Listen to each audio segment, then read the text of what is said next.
1968 and 1972, America launched 9 human missions to the moon, 6 of which successfully touched down, allowing 12 men to walk on the lunar surface. NASA's next chapter of lunar exploration, called Artemis, has the task of not just going to the moon to create a long-term human presence on and around it, but also to prepare for ever more complex human missions to Mars. In short, everything we must be able to do here, we must first do here. So, what will an Artemis mission look like?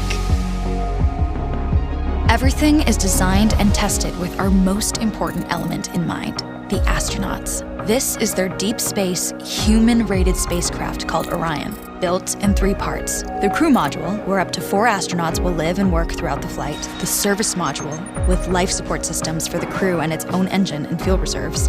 And a launch abort system, with engines capable of pulling the crew module to safety during launch should anything go wrong. To accomplish the task of launching our crew and heavy payloads, NASA is building the Space Launch System, comprising of a cargo hold, an exploration upper stage, a massive core stage, and 2 extended solid rocket boosters. Altogether, this is the world's most powerful rocket, and it exceeds the legendary Saturn V of the Apollo era in numerous ways. Sitting on the launch pad, the entire rocket, fully fueled, weighs just over 6 million pounds, 5.2 million of which is just the fuel. Once ignited, there is no stopping what comes next. All 4 RS-25 engines and the 2 solid rocket boosters come to life, thundering our crew upwards. 2 minutes after ignition, the solid rocket boosters are spent and released. 8 minutes after launch, the core stage is depleted and separated.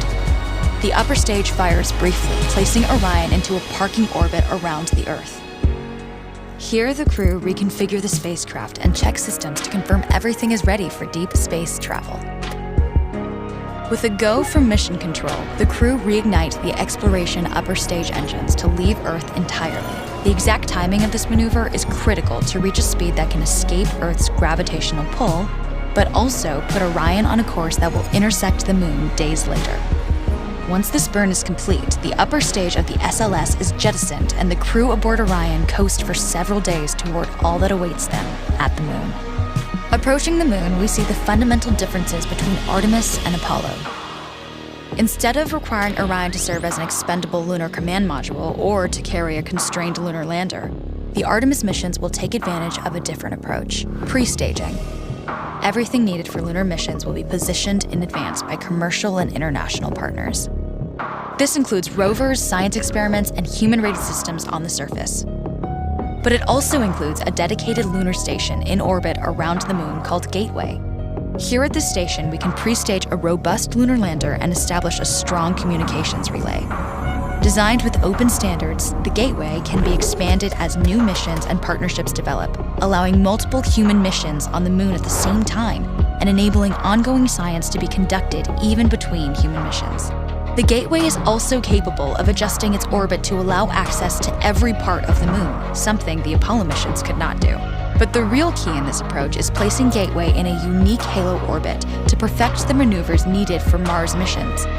And with the growing list of commercial and international opportunities, Gateway is the ideal hub between Earth and all that lies beyond. Returning to our crew as they approach Gateway, the Orion must match the elliptical orbit of the station in order to successfully dock. Once on board, pre-selected crew members transfer to the lunar lander, while those assigned to Gateway remain on station. The lunar lander system itself is built for 3 unique steps: descending from the halo orbit of Gateway down to a low lunar orbit, descending from low lunar orbit to the surface, and once the lunar mission is complete, launching from the surface of the moon and ascending all the way back to the orbiting Gateway.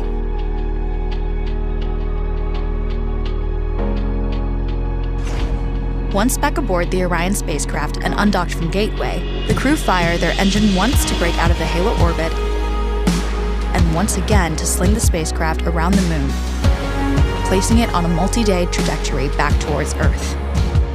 As they near the end of this journey, the service module is released, and the crew module is oriented heat shield first.